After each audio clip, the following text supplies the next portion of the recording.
Halo, assalamualaikum warahmatullahi wabarakatuh anak-anak. Hari ini kita mulai belajar tematik tema 1, bagian subtema 1 tentang organ gerak hewan.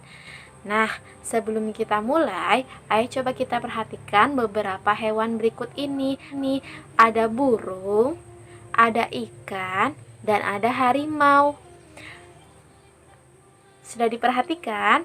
Nah, ketiga hewan ini semuanya punya alat gerak dan cara bergerak yang berbeda-beda. Coba dari yang burung, apa nama alat gerak burung? Yap, sayap. Bagaimana cara bergeraknya? Yap, dengan terbang. Kemudian ikan, apa nama alat gerak ikan? Ya, nama alat gerak ikan yaitu sirip. Cara bergeraknya dengan berenang.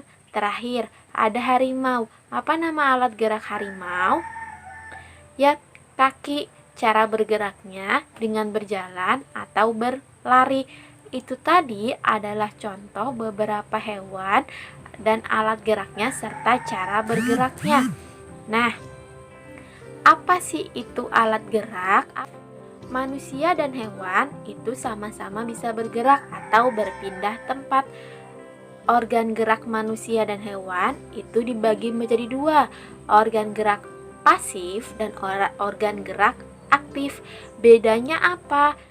Perbedaan alat gerak pasif dan aktif.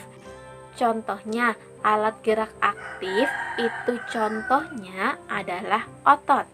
Alat gerak pasif contohnya adalah tulang. Perbedaannya, kalau alat gerak pasif itu bergerak mengikuti alat gerak aktif. Tulang bergerak mengikuti otot. Contohnya, Ustazah mau memegang kertas. Ketika Ustazah memegang kertas, yang menggerakkan itu adalah otot. Yang ikut bergerak itu adalah tulang.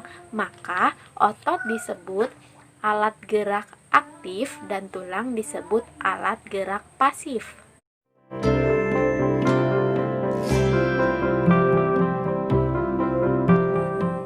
Allah Subhanahu wa Ta'ala telah menciptakan begitu banyak hewan. Nah, secara umum hewan di bumi dibagi menjadi dua, hewan vertebrata dan hewan invertebrata. Bedanya apa? Bedanya terdapat di tulang belakang. Kalau vertebrata itu adalah hewan bertulang belakang. Invertebrata adalah hewan yang tidak bertulang belakang. Contohnya vertebrata, ikan. Kalau kalian makan ikan, kalian perhatikan tulangnya. Tulang di bawah bagian kepala sampai di bagian ekor itu disebut tulang belakang. Contohnya hewan invertebrata yaitu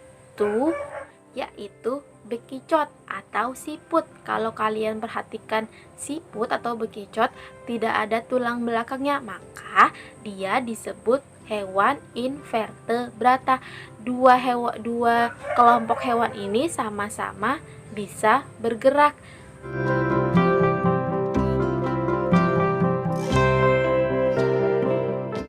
Nah, sekarang kalian sudah bisa membedakan hewan vertebrata dan hewan invertebrata.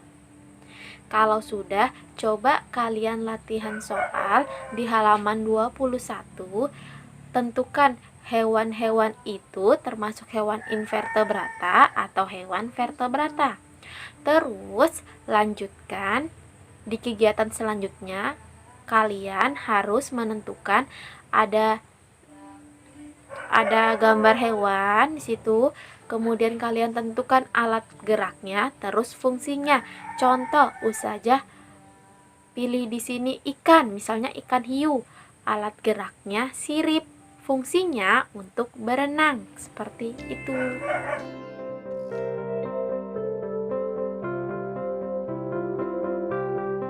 Assalamualaikum warahmatullahi wabarakatuh anak-anak. Kita lanjutkan materi kita ya. Selanjutnya materi tentang ide pokok. Nah, Apa itu ide pokok? Ide pokok itu adalah ide atau gagasan yang mendasari suatu paragraf. Ide pokok berada di kalimat utama. Nah, kalimat utama dalam paragraf itu ada yang di awal paragraf, ada yang di tengah paragraf, dan ada di akhir paragraf. Bagaimana cara menemukan ide pokok? Pertama, kita harus baca kalimat dengan teliti dalam suatu paragraf. Yang kedua, menemukan kalimat utama. Nah, ide pokok itu berada di kalimat utama atau inti dari kalimat utama.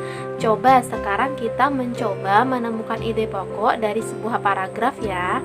Perhatikan paragraf berikut. Silahkan baca paragraf ini dengan seksama.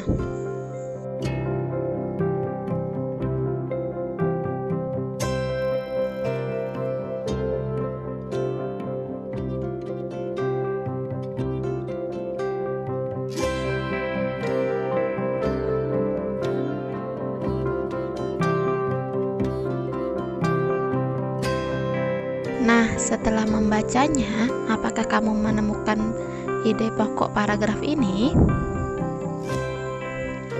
Yap, ide pokoknya adalah gurita adalah hewan tidak bertulang belakang yang dikenal cerdik dan pintar. Nah, sudah bisa menemukan ide pokok dari sebuah paragraf kan? Oke, kita lanjut.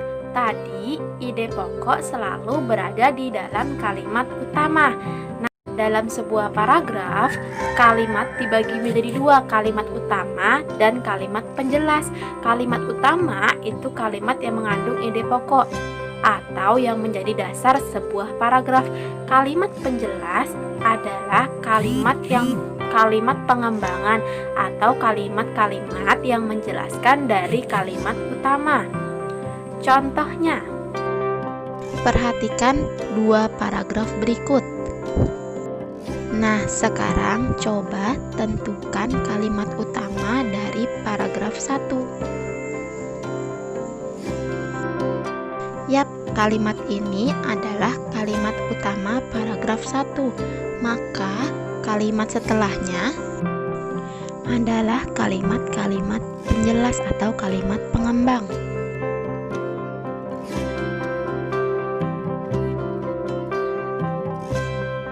Nah, sekarang saatnya kita mencoba. Coba